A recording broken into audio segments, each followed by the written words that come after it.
Hi, this is Balázs from Alpha Forever. I'm half of the team, and this is AFNoding number 18.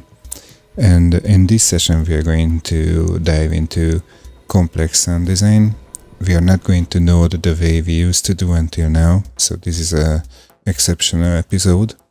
But we will create a patch that will make use for you even. And well, I've done a small 3D animation and had the idea to create sounds for it. And what people would do mostly is that they grab a microphone and a recorder and take some samples and process the samples in different ways. And actually, this workflow is the workflow, so it's a very good, a very funny way to, and a very creative way to create sounds for videos. But I had the idea that I want to create these sounds using synthesis and using Alpha Forever mostly because I'm one of the developers and I really love this product and I always want to stress it more. So yeah, I hope it will make sense in the end. So this is more sound design tutorial and more something that will go into the idea of how to make sounds for something that does not even exist. So without further ado, let's take a look at the video and listen to what we have, and we will see what we can do with it afterwards. So here is the video. I started. Have fun.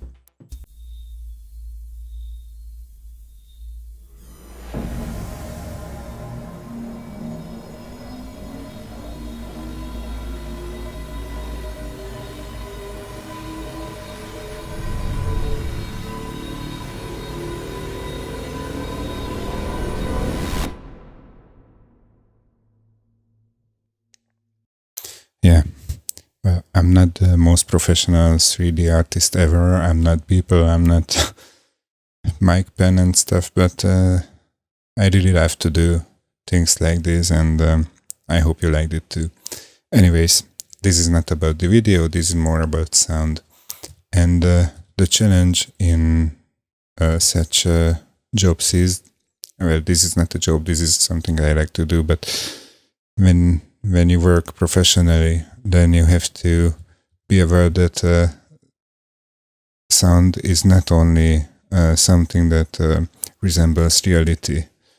You can use sound to make the material you are working with richer. So there's lots of things when I have to create sounds for something that you cannot see on the video, like before the lights go on this spaceship-like thing, I had to create some sounds for anticipation, so to indicate that something is going to happen here.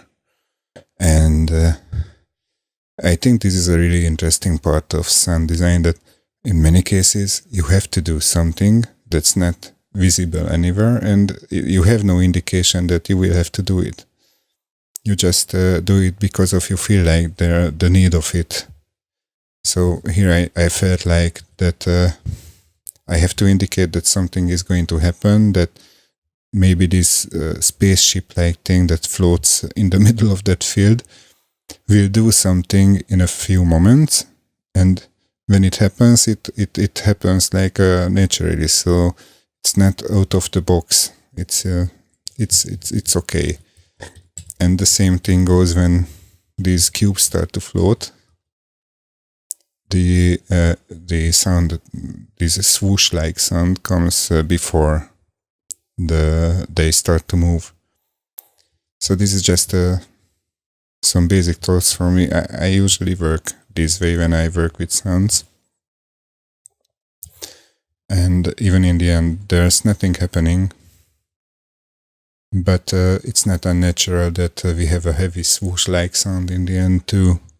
So yeah, sound design is like this. You you create something you can't express, it's abstract, and you create this abstract thing that makes the whole scene real.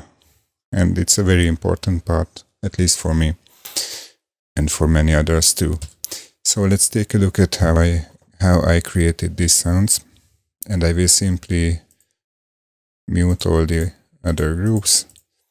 I'm not soloing because, well, I will explain it later. But first I play everything muted. Maybe the insects will not be muted because of they will make sounds, but anyways, there's other things that make sound, but let's see what we will do. So we have lights going on, and this thing rising, cubes floating, and the camera moving. That's all we have. We have a huge spaceship, we have cubes, we have a field, and we have a growing light sphere. And what you heard in the background was the ambience.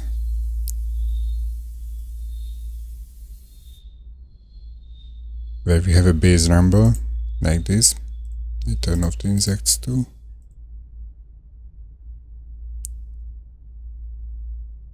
So this rumble is the rumble I imagined to be the sound of the spaceship. And it's really simple. And as you can see, I was working really fast, so it didn't take me too long to create this scene. This is my rumble. It's just a white noise going through a filter, a low-pass filter with lots of resonance. The resonance creates the sinusoid voice, and the white noise makes it rumble like so. It's pretty basic, but works well. And then we have these insect sounds.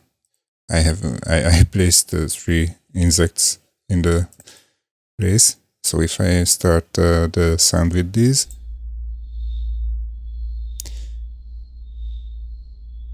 we feel like we are on a field already. So it makes sense, at least for me. And the insects are pretty simple again. We have white noise and some LFOs. And we are just controlling the filter and the amplitude. And the filter is a bandpass filter on a pretty high pitch. And the insects are just there. And an important part of the ambience is wind noise. Let me turn it on. And now we will feel the air on the field.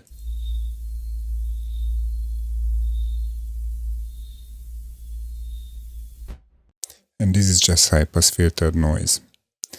And to have it more like a sci-fi feel, I've added 2 metal sounds, and these are really important, these metallic sounds.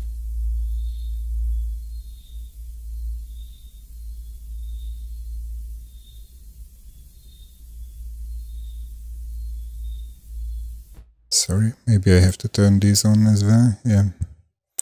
Should I start from here?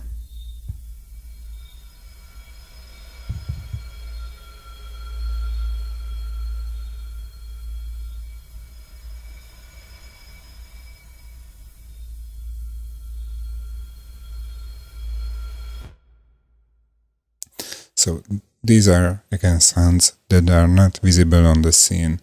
These just create atmosphere. This could be described as music, but it's not. It has nothing to do with musical tones or whatever.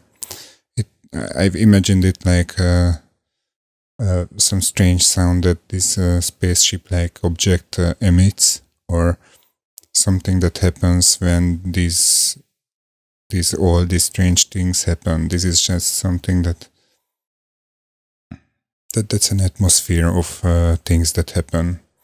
And this is, as I told, an important part of this this whole structure, or this whole environment, sound environment, or I don't know what the right word would be for this.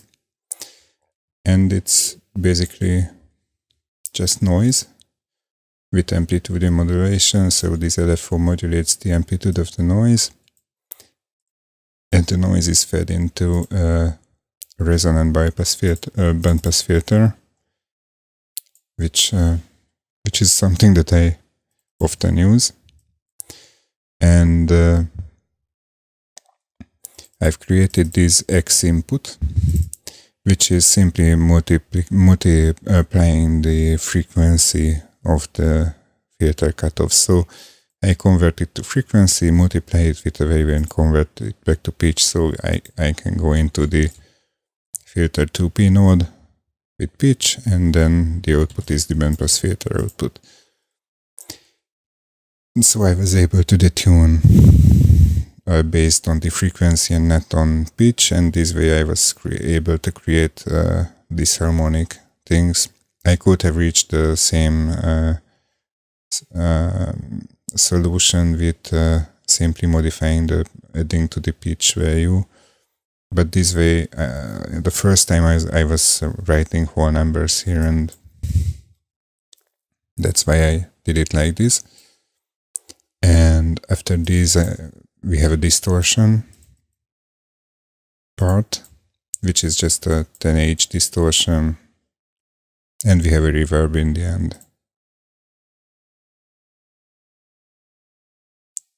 And finally we come to the gain part, which is modulated by the gate. And basically this is the metallic sound generator with an LFO, and I think we are going to put this whole structure into the patch that we are going to share, because I think this is worth it. So I'm going to create a metallic set, drop this here, and create a clone.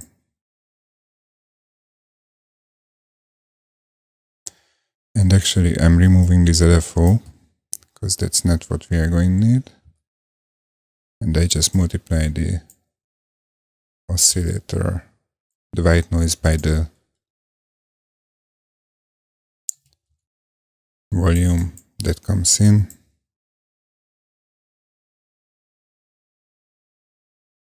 And actually I can also delete this.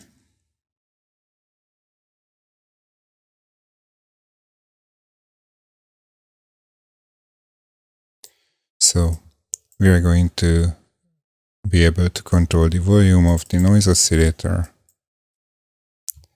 but even better, we keep the noise as it is, and we'll control the volume in the end. So I think that's easier to control than the start of the sound.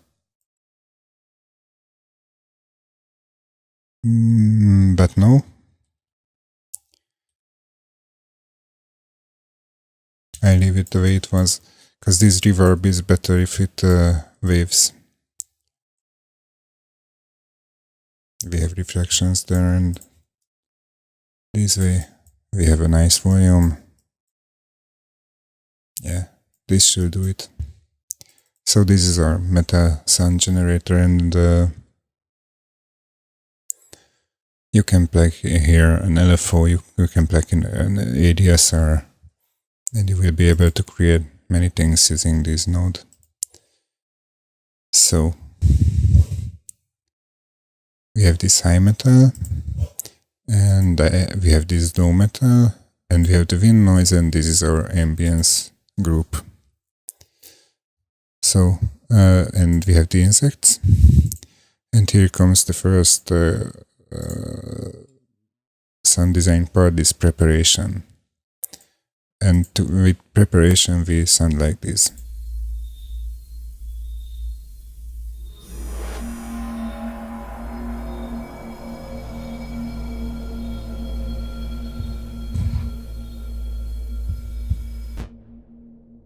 So I think this is already something.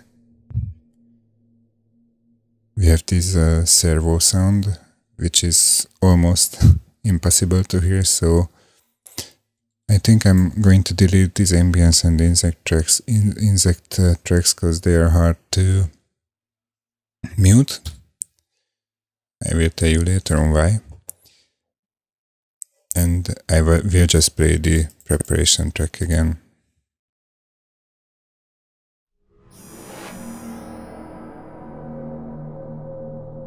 So as I told, things only happen before the lights go on. So nothing changed, but we have to create some action to tell that an action will happen on the picture. And the first part is this servo noise.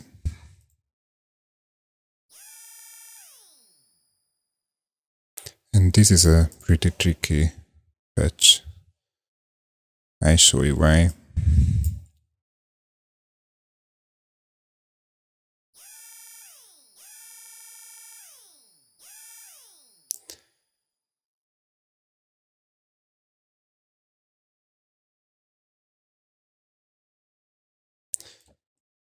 So let's see what we have. We have a gate which goes into an envelope follower, and the envelope follower controls a crossfader,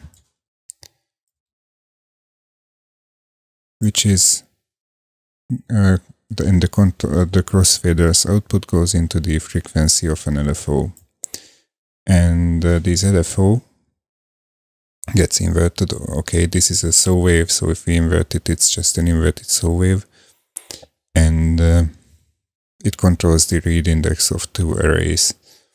And you can see that the arrays are identical, so they have the same data inside of them. And let me slow down this LFO even more. And as you can see, both of them have so we are having an offset on the second LFO compared to the first one. So we are one step ahead on the LFO in the bottom, and this is cool because of if you take a look at the output of the first LFO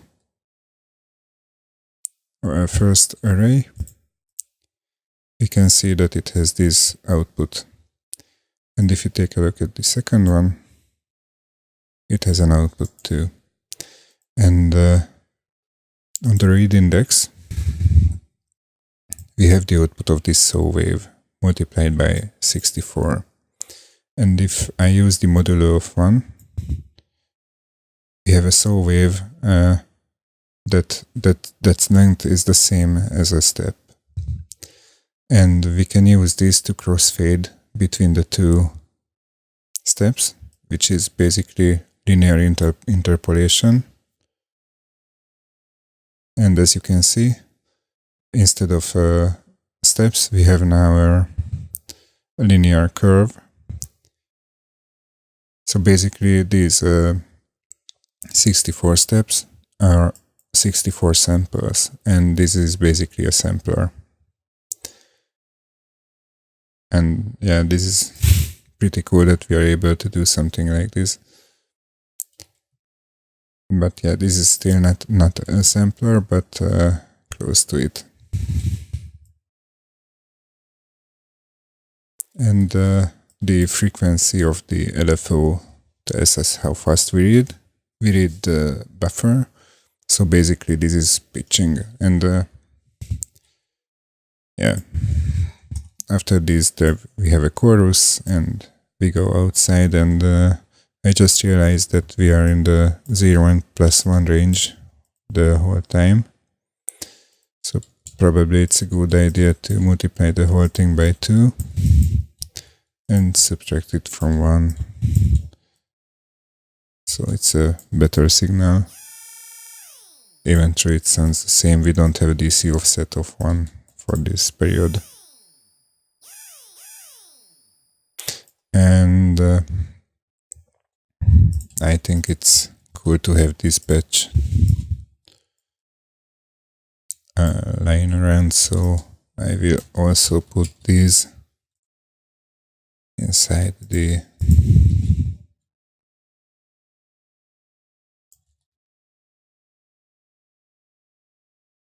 patch collection, the sound design patch collection.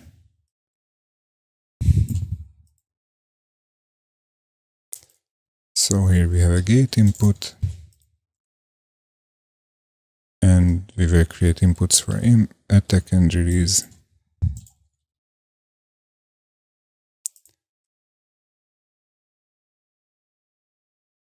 And if you want to change the sound later on, you can always come in here and fill up the arrays with different samples or remove the chorus.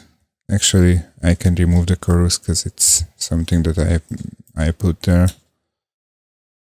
Basically, you can do it outside later on. So you can fill it anytime with different noises. And basically this is all. I create the knobs for it, so you don't have to. Since this is in milliseconds, I give you 0 to 20 seconds time for attack and release, and you can even give it a go if it works or not.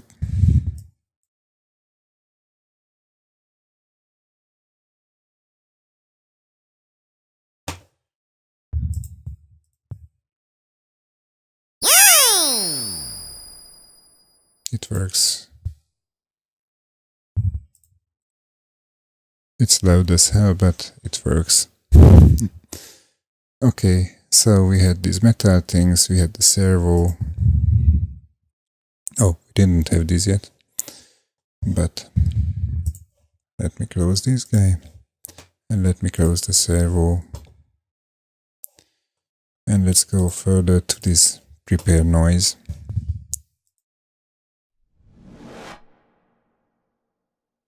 Maybe you can even guess this is just a simple white noise running through a low-pass filter.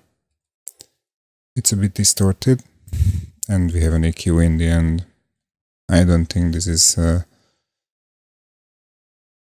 worth mentioning, but a swoosh is always coming cool, so I will put this here. This is going to be the hard swoosh generator.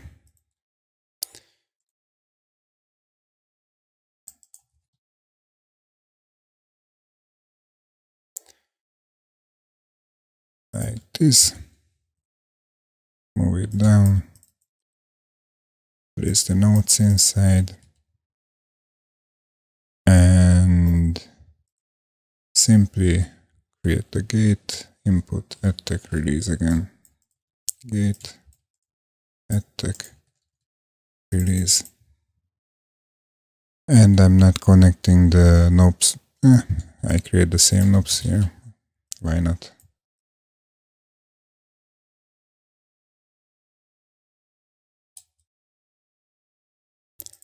Cool. So we have a swoosh, we have a servo. Let's see the next track, which is going to be some intro metal.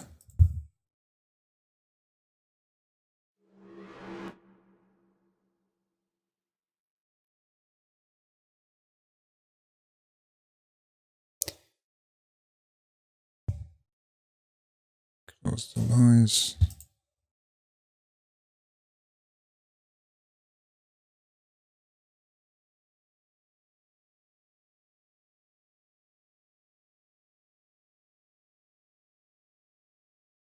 Oh, this one is opened.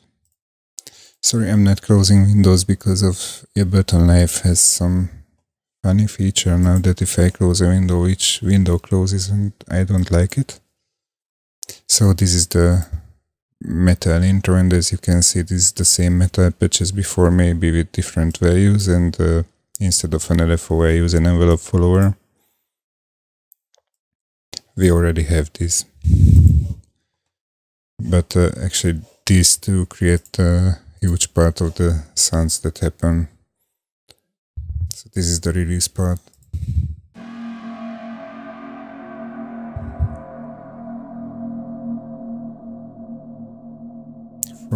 I like the way this sounds. But this is simply the metal again, but with different values, so we have this already. So let me delete the prepare part, and now we come to a bigger group which is called lights, and let's listen to what we have there.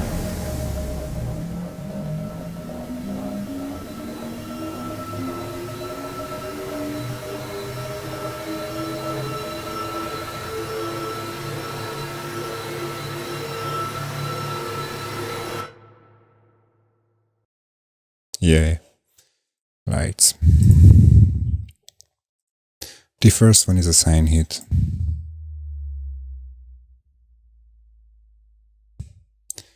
I don't think that this will need too much of explanation, because this is a sine wave, and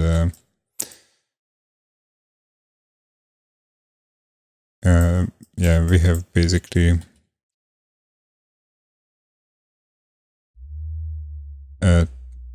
we can convert the gate to trigger, and the trigger simply is converted into a gate again, but on a fixed time, so it's always this long. And we use this as an attack for this envelope follower, and the release is set here. We have a pitch that is 80 Hz and 50 Hz. 80 Hz if the envelope follower's output is high, 50 if it's low, and we crossfade between these two values using a crossfader and feed it into the sine input of this oscillator, and the output of the envelope follower goes straight into the amplitude input of the sine oscillator, so we don't even need this guy.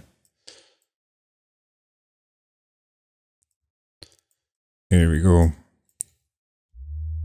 It's the same patch without the mixer. So I put this guy into the patch collection because a sine hit is always cool, or sine impact. I put this up here because impacts are going to be coming. And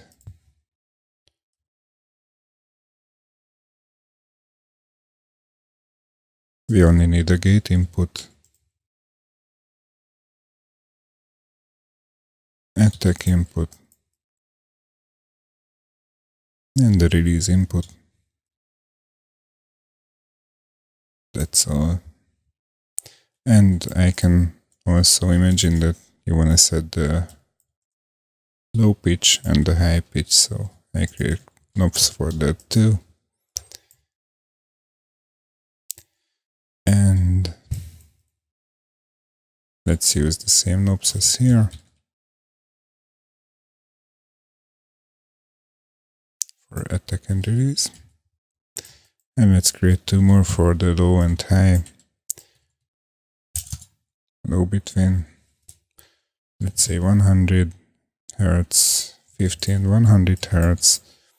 High between 80 and 200, maybe.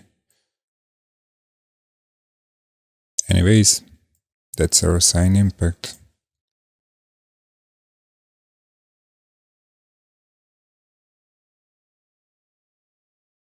Cool.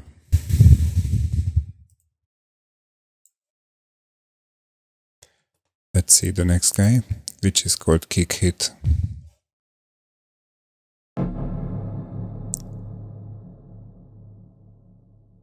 This happens when the light starts to go on.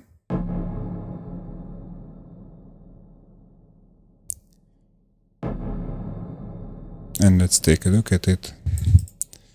We convert the gate to a trigger, do it many times in our life, and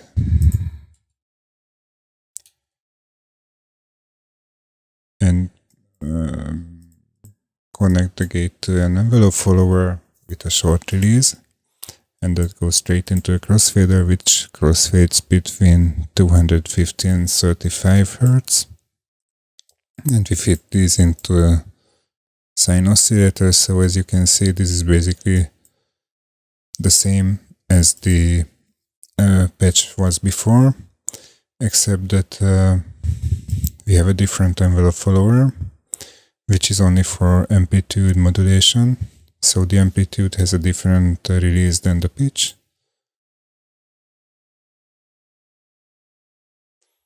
And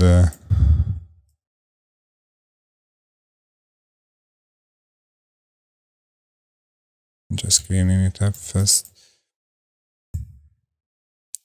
And the whole thing goes into a distorter, and then we have a reverb in the end. So basically we have a kick, and distort it, and reverb it, and we have this sound.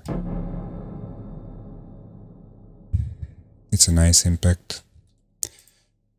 So let's put this into the patch collection. Call it kick impact.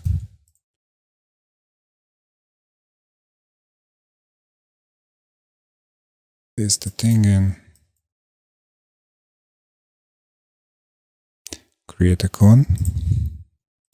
Again.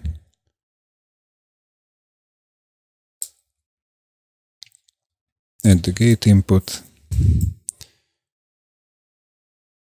Create an input for release pitch. Create an input for release amplitude. Let's have a low and high input.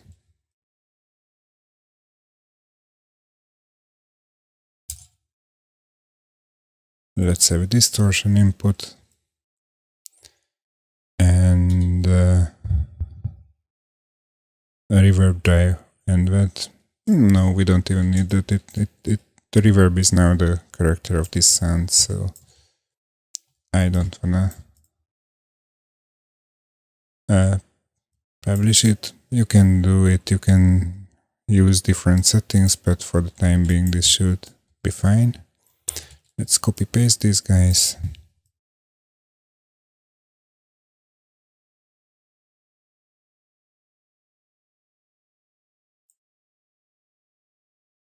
And for distortion between 1 and 16, like that. And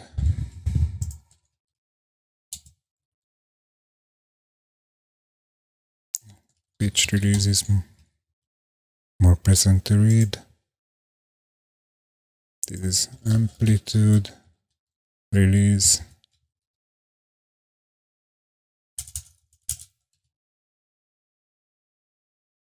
Low, high, and distortion.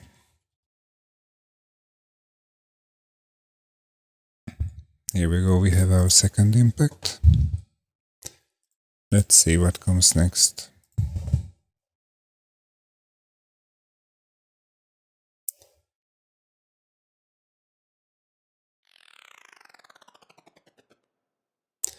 Actually, this is just an engine stepping, and as you can see, this is the same sampler structure I did before.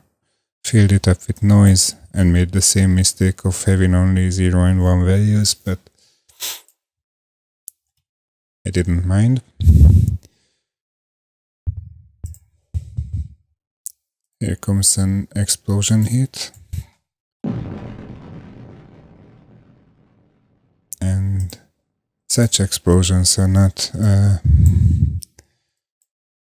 too hard to generate, and it sounds pretty much like a real explosion. I never heard a real explosion actually, but this is something I imagine them to be, not as if I wanted to hear a real explosion anyways.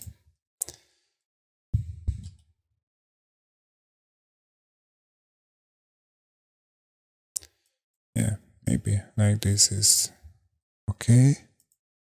So I create a con here to make the patch look more pretty, or at least pretty, so we can easily see what is happening.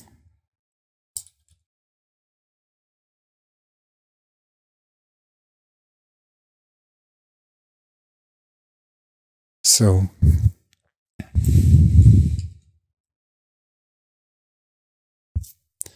as you can see, we have a kick again. We create a release for the pitch, and we create a release for the amplitude, and we also have a release for a rumble-like noise. So we had a rumble before. This is just a distorted rumble, so this 10H is on 1, but before the 10H we multiply the signal with 64, which is a lot. So this low-pass filtered noise gets distorted and mixed to the and multiplied by the kick sound. So this is basically ring modulation. And then we send the whole thing into an EQ and we are happy. So I think I put this explosion impact into the picture.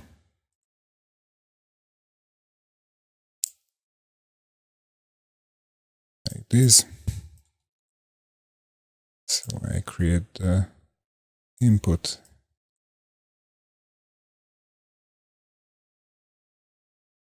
And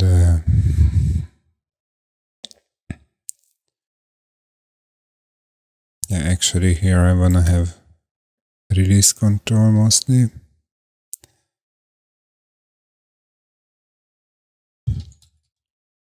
For this, oh, not a knob, just an input. And maybe for the high frequency I wanna give a controller. And the rest I would like to keep the way it is now. But since you know how it works, you can change it for yourself anyways. So this is going to be the explosion impact. And I'm just copying the one frequency and one release knob. Align them like that, and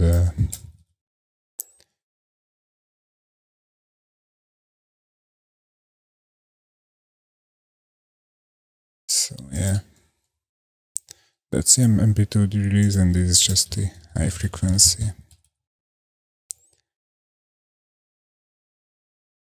Cool. So we have 3 impacts already and some ambience. So here comes a explosion noise release. So I can tell by the sound that this is just a high-pass filtered white noise. It's some envelope follower and an EQ in the end. So this really shouldn't be something that you need all the time, or something that you can build in a moment. And this noise meet should be the same, but with the bandpass output. And yes, it is. So here comes something that's called light.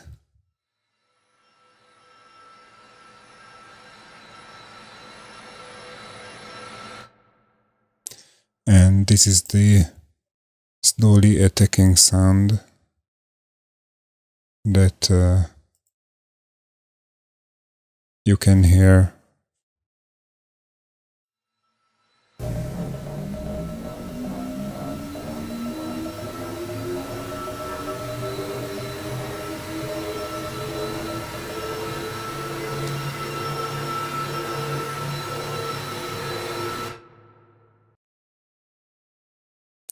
So I imagine that this sphere just creating this harsh sound. And this is again just the usual metal patch with an additional resonance and a different setting for these guys, but yeah, this is not much. We did this before. We have a thing called light tremble here, where we have lots of notes that trigger low pass filter noise. You can't really hear this in the mix, but yeah, this is uber simple.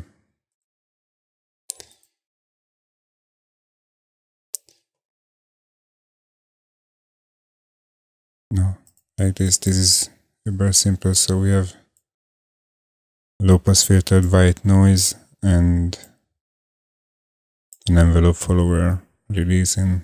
It's really nothing that you should worry about. So you don't put these into the patcher because you can create stuff like this in no time. Then we have a patch called light high.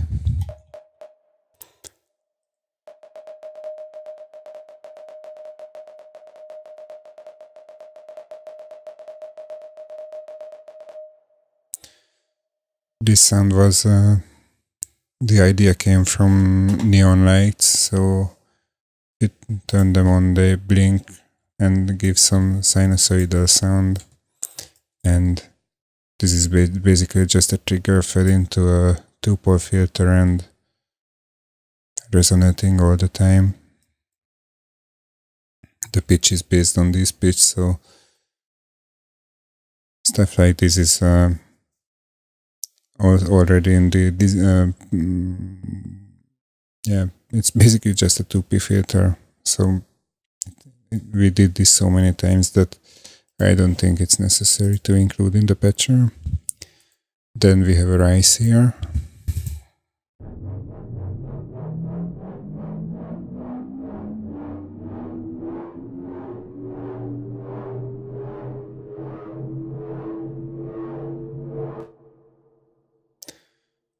And this rise is, who would guess, it's the same metal as before. Same metal patch, but with an LFO and a filter and a chorus. So it would be nice to include this in the patch, but actually it's there already. And we have a noise light.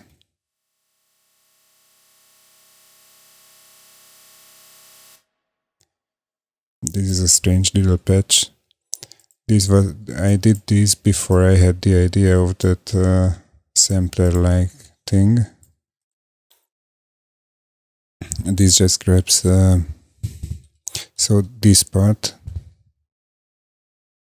this is a repeater, so it repeats 30 milliseconds of a signal that goes into it, and only until a gate happens.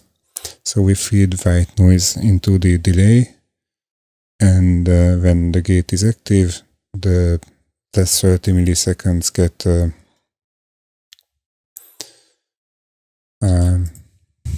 repeated. So I copy paste this into the patcher because this can be fun to use sometimes. And I call this noise repeater.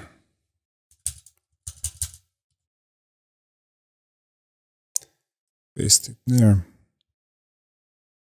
Simply create a one here.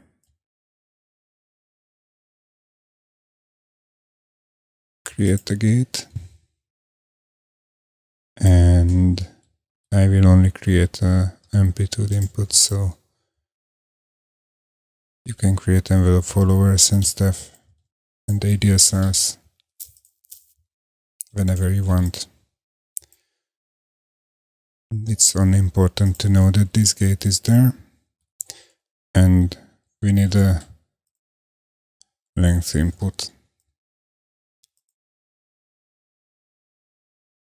This is in milliseconds.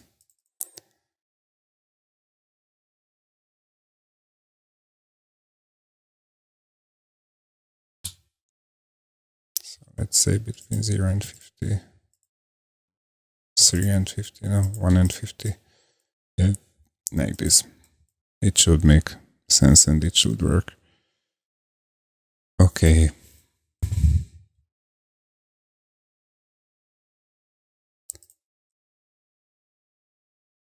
We do have a pretty nice amount of patches already. And we are finished with the lights section. And we are getting close to the end. So the thing next is the sphere grow sound. I play it.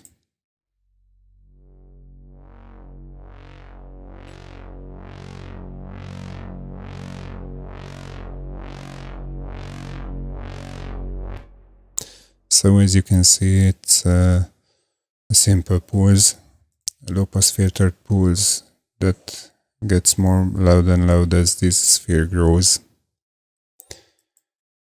And it really is just a pulse wave with a filter, so I don't think this is simple subtractive synthesis. I think we can skip this. Then we have I delete the track.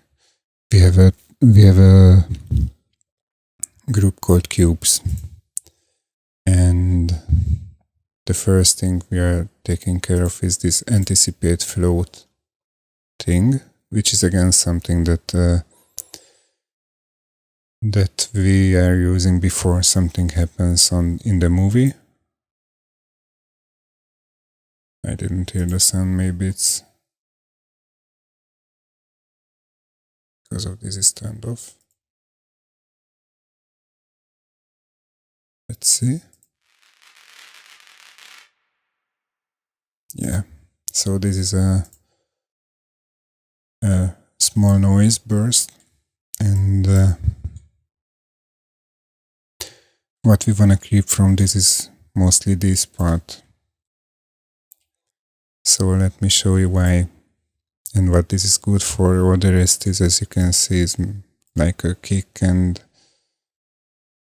we had it many times in this patch already. But let me show why this is cool. This little part. So let me use a scope here and plug the noise inside of it. Like this. Put this into effect mode because now it's polyphonic. So let's see what happens if I plug this guy in.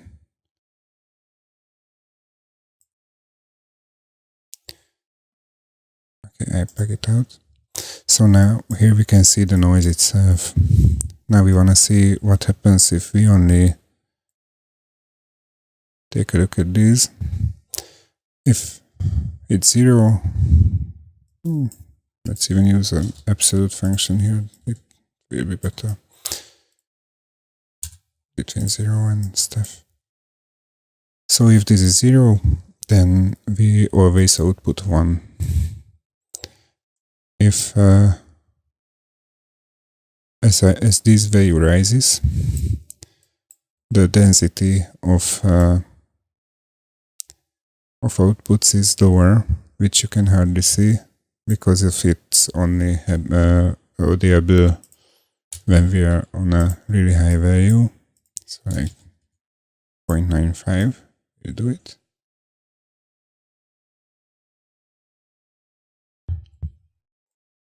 Even 0.988 will be fine. So this is a pretty dense part, and this is almost empty. And this is something like a random trigger generator.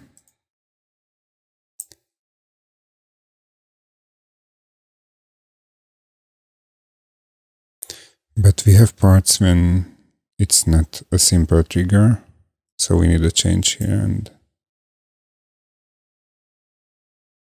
it will take care of stuff. And if we put a 2p filter behind it,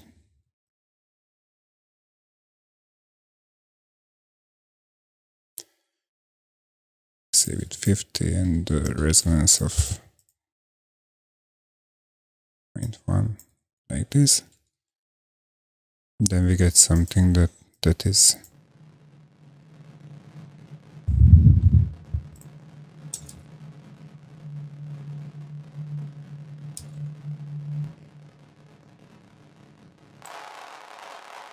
that's almost like rain.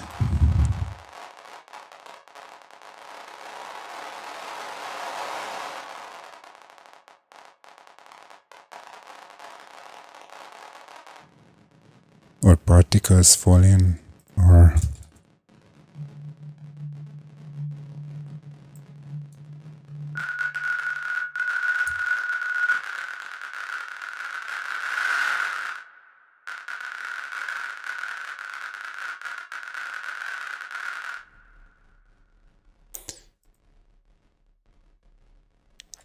anyways, you get the point. So this crackle generator is pretty cool. I use it a lot anyways. You can create Foley-like sounds with it and different noises, so it's really a cool thing.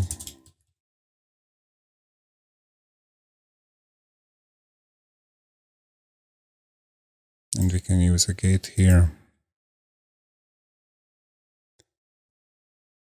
And can actually, I'm going to make this more fail-safe and create a crossfader here and have values between 0.98 and 1.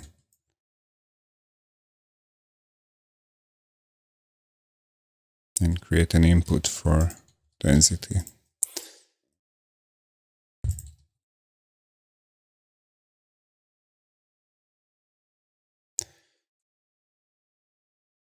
And this is our crackle generator. I put this into the picture.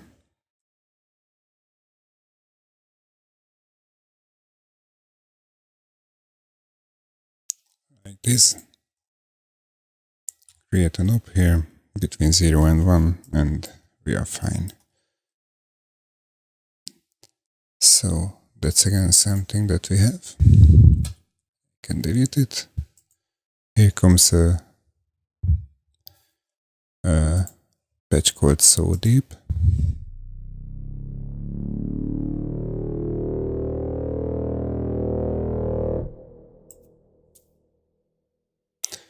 I think this is just a saw wave filtered with the low pass filter, so and the pitch was modulated based on the gate, so this is again something that's basic subtractive synthesis.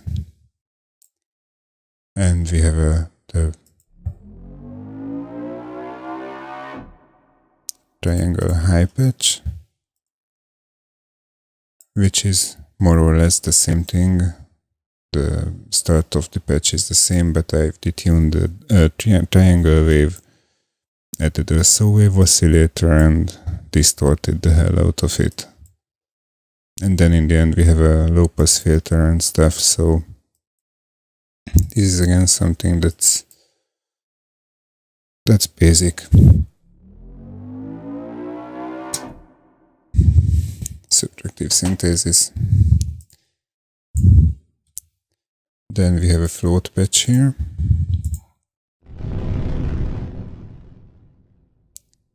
Which happens when the cubes start to float.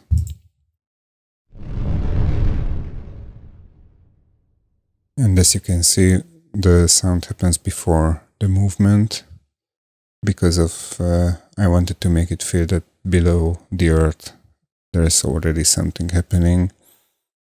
And yeah, I have 4 of these penned around. So basically this is just the same rumble that we used before. So the explosion, this is the modified explosion patch that we have already. So I can delete the cubes. And we have two things. That's anticipation again for the ending.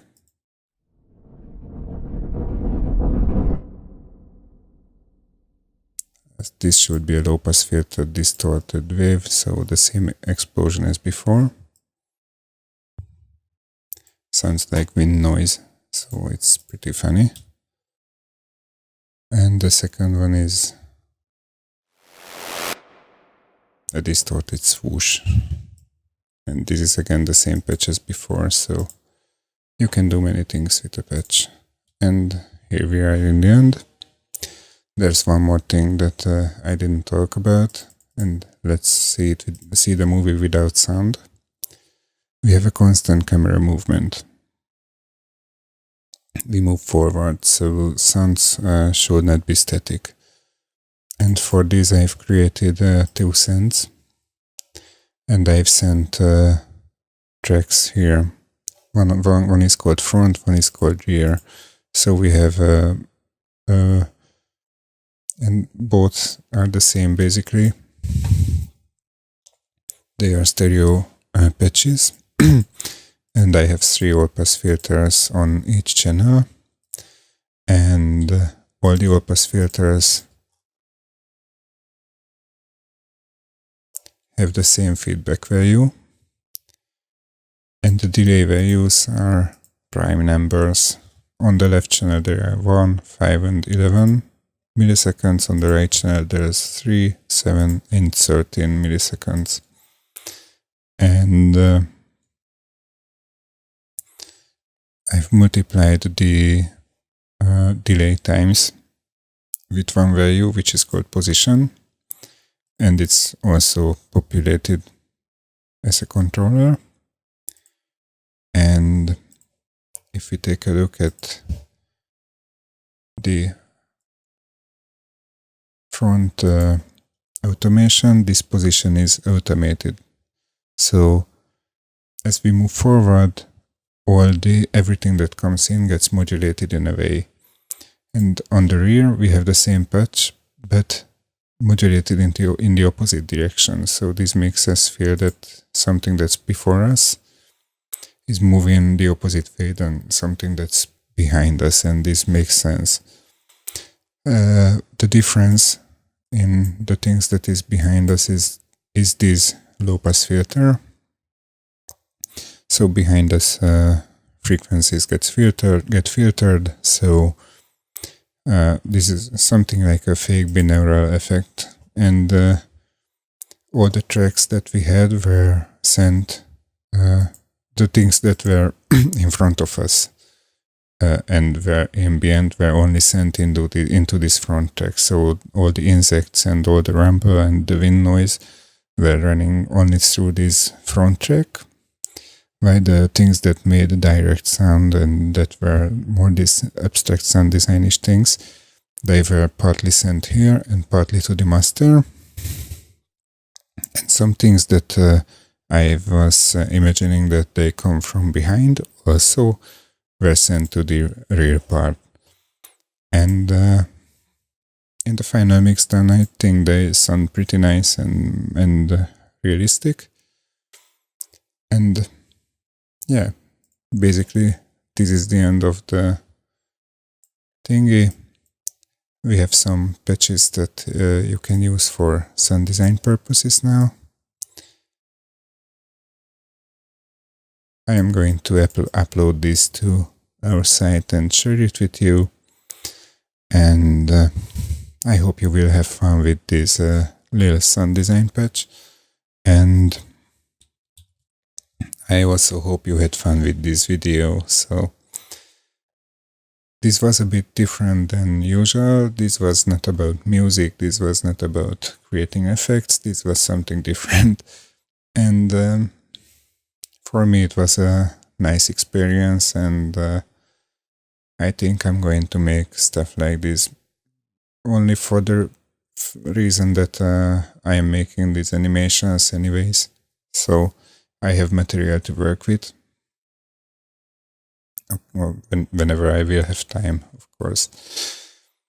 But yeah, basically this is the whole workflow, and this is the way you can work with sound. And finally we did something that is a proof that Alpha Forever is not just a modular synth, it's not just a modular effect, it's really a sound design environment, and you can build very, very complex stuff from pretty basic elements, and you can even have fun while doing that. So this whole sound design thing didn't take me a lot of time. It was several hours to do, and it would have been longer with samples, because I would have to go out and take the samples and collect them and arrange them. So this was a nice thing, and I hope you liked the video, and I hope you liked the sound, and I hope you had fun watching this video. And yeah, see you soon, and subscribe and share your thoughts, and tell us what you would like to see. I hope you had some fun, and that you will have happy noding. Bye bye.